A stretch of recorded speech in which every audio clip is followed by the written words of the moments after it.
Hi, I'm Carrie. So I want to talk to you about my vape story. When I was about 16 or 17 years old, somewhere in there, I started smoking. And I know, it's bad for you. You shouldn't do it. Well, kids do that. The laws are in place for a reason, yes. And there's also a law that states that your record gets wiped when you're 18 of all misdemeanors. The reason being is because kids do stupid things. Their logic's just not working. And so, when I was about 18 years old, my dad got cancer. And I was about 17, 18. He got cancer. And when he started getting better, I decided that I really needed to make a change. I really needed to make a change. Because he had cancer, my grandmother had leukemia, my mom's family had cancer, skin cancer, and all kinds of things. We don't get high cholesterol or high blood pressure. We get cancer.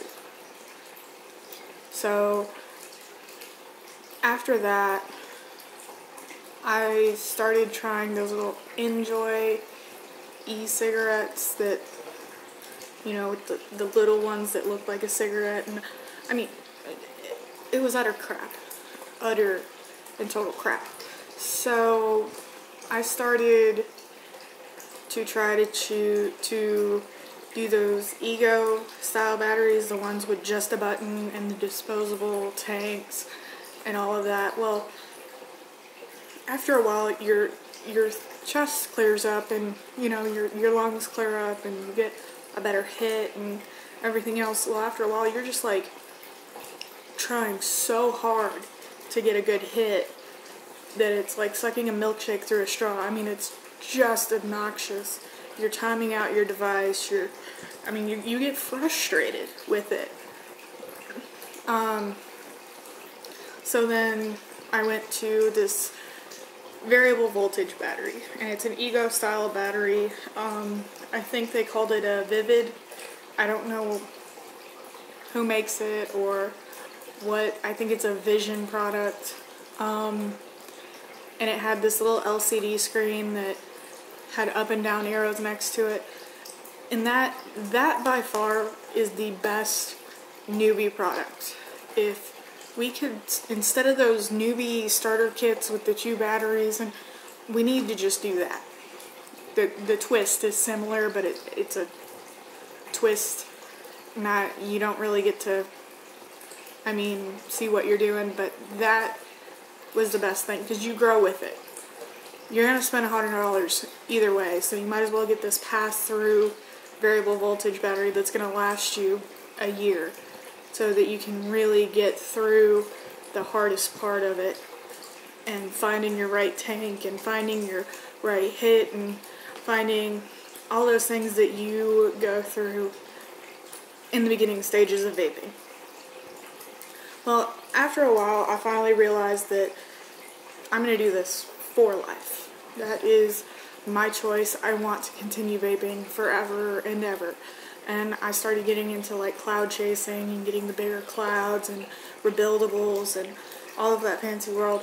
Well, my Vivid didn't have any kind of ohm reading on it. It just hit it at what voltage I set it at, which is a really bad thing when you're thinking about building your own atomizer and not having the right ohm settings and not having the right equipment. You can catch your device on fire. I've done it. It does not feel good at all when you hit it, and it is awful. You burn your throat a little bit. And so after that, I was like, I'm making stupid decisions with this. I'm not doing this right. I need to get something that tells me what kind of ohms I'm at so that I don't hurt myself or hurt anyone around me, because I don't want anything to explode, because there's battery acid and there's all kinds of things that you can really hurt yourself with. So I decided to get this lovely device right here. It is a Joytech Evic product. I love it. It's saved my life. But as you can see, right along here, I've cracked it really bad. And right down here, I don't know if the camera's going to pick that up. I'm going to try to turn it so that you can see all of my lovely damage of dropping this thing off of a refrigerator. Yeah, that happened. I set it up there, opened the door, closed the door, it fell off. Landed on concrete. So if you're wondering if this device is pretty durable, I mean, a 6-foot drop, and I only get this. And now I know, you have to ask the question, does it work?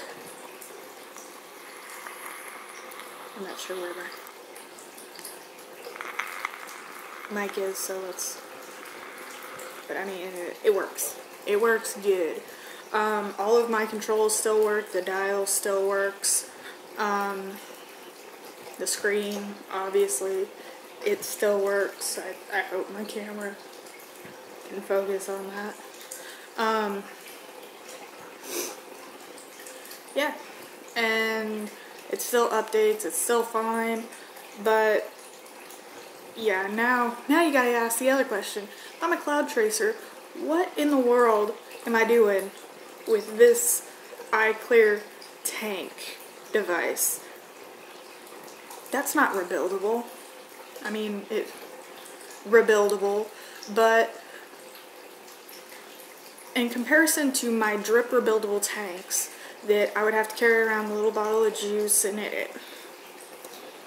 if I were to set this down in my purse, set this down somewhere and it get knocked over, juice would spill out and fall into this lovely crack right here that is in my control head. And I didn't want to fry my device, so I decided, let's get a tank so that I don't murder my device again. And so that's what I've been using. It gives me a good chest hit. I mean, it's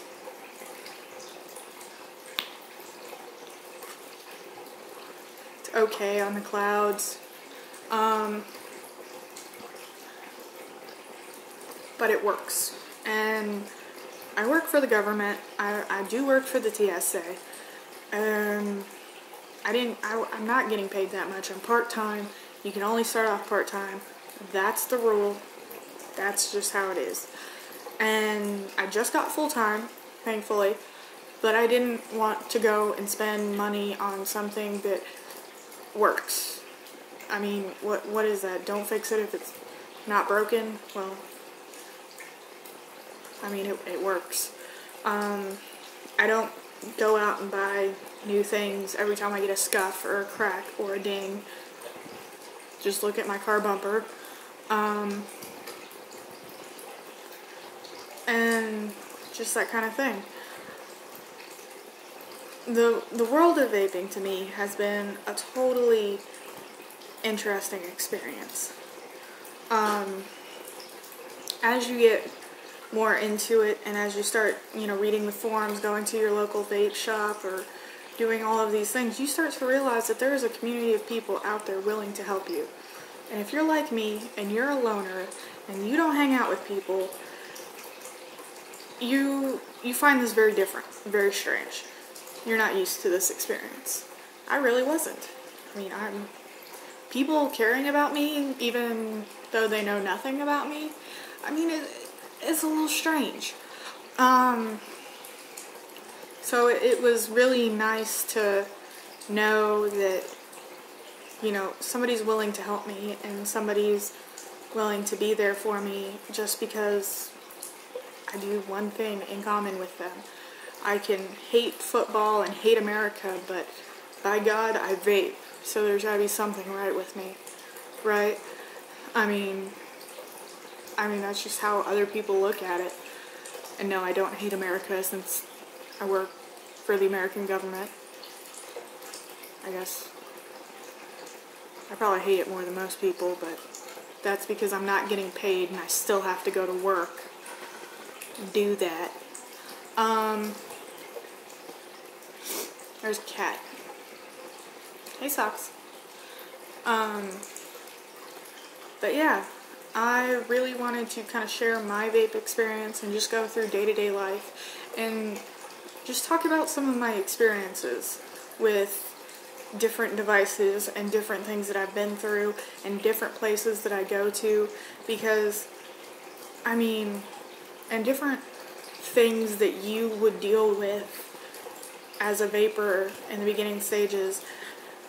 And I'm not here to talk about specs and things like that. I'm not some of those top, YouTube explainers. I'm here to kind of make a community and to kind of share with you some of the things. Like, I went to Six Flags, and they don't appreciate people vaping. They don't. At least that was my experience. I've heard other people have went there and they've had no problem. I want to hear what you guys have to say about it and how you guys feel about it and what problems you faced, and I'll tell you some of my problems. So I'll see you along for the ride.